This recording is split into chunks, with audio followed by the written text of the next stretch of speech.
राष्ट्रपति मुर्मू ने शिक्षकों को किया सम्मानित। बोली, महिला सम्मान सिर्फ शब्दों में नहीं बल्कि व्यवहार में लाने की जरूरत। राष्ट्रपति द्रौपदी मुर्मू ने कहा कि महिला सम्मान केवल शब्दों में नहीं बल्कि व्यवहार में लाने की जरूरत है।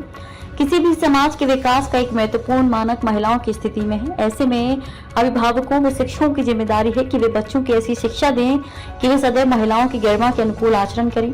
राष्ट्रपति की टिप्पणी ऐसे समय आई जब बंगाल की घटना से महिला सुरक्षा सम्मान को लेकर नए सिरे से चर्चा छिड़ी है। मुर्मू गुरुवार को शिक्षक दिवस पर राष्ट्रीय शिक्षक सम्मान समारोह को संबोधित कर रही थी। उन्होंने देश के 82 शिक्षकों को राष्ट्रीय शिक्षक पुरस्कार से नवाजा। इनमें स्कूलों में पढ़ाने वाले चयनित 50 शिक्षक 28 राज्यों, 3 केंद्र शासित प्रदेशों और 6 संगठनों से हैं। इनमें 34 पुरुष, 16 महिलाएं हैं। इनके अलावा उच्च शिक्षण संस्थानों और कौशल विकास में पढ़ने वाले 16 शिक्षक भी सम्मानित किए गए। राष्ट्रपति ने कहा कि मैं भी शिक्षक रही हूँ। जब भी शिक्षकों और बच्चों के बीच होती हूँ तो मेरे अंदर का शिक्षक जीवंत हो जाता है। जीवन की सार्थकता इस बात में निहित है कि हम दूसरों की भलाई के लिए काम करें। ये बात बच्चों को ठीक से समझाना आपकी जिम्मेदारी है। आपको ऐसे नागरिक तैयार करने हैं जो शिक्षित होने के साथ संवेदनशील, ईमानदार और उद्यमी भी हों। राष्ट्रपति ने शिक्षकों की तुलना एक अच्छे मूर्तिकार से की है। आगे कहा, यदि कोई बच्चा अच्छा प्रदर्शन नहीं कर पाता है तो इसमें शिक्षण व्यवस्था और शिक्षकों की ज्यादा बड़ी जिम्मेदारी होती है।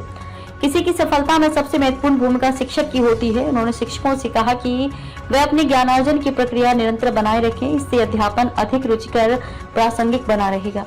आज के छात्र ही कल के विकसित भारत का नेतृत्व करेंगे। बिहार में मधुबनी जिले के शिवगंगा बालिका उच्च विद्यालय की शिक्षिका डॉक्टर मीनाक्षी कुमारी छात्राओं को शिक्षित करने के साथ साथ उन्हें आत्मनिर्भर बनाने के लिए मिथिला पेंटिंग, सिलाई कटाई का निःशुल्क प्रशिक्षण देकर मनोबल बढ़ाती हैं। स्वच्छता की मुहिम चलाकर छात्राओं को सैनिटरी पैड की अहमियत समझाई। वे 2019 से बाल विवाह रोकने के लिए विद्यालय की छात्राओं व उनके स्वजन को जागरूक कर रही हैं।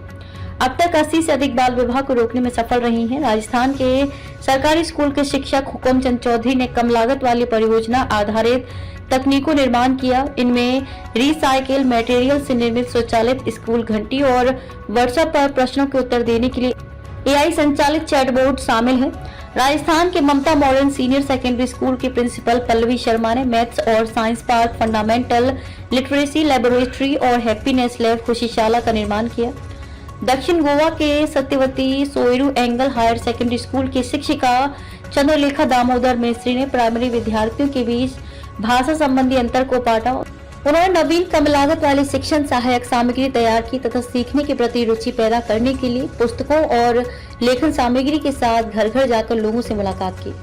महाराष्ट्र के कोल्हापुर स्थित Sao SM Lohia high school के शिक्षक सागर चितरंजन ने अनाथों, आदिवासियों, युवा, HIV रोगियों और दिव्यांगों को प्रभावित करने वाले मुद्दों पर जागरूकता बढ़ाने के लिए कई सामाजिक कार्यक्रम किए। अंडमान और निकोबार द्वीप समूह के सुमा को सरकारी स्कूलों के बुनियादी ढांचे में सुधार और नामांकन बढ़ाने के लिए अवार्ड से नवाजा गया।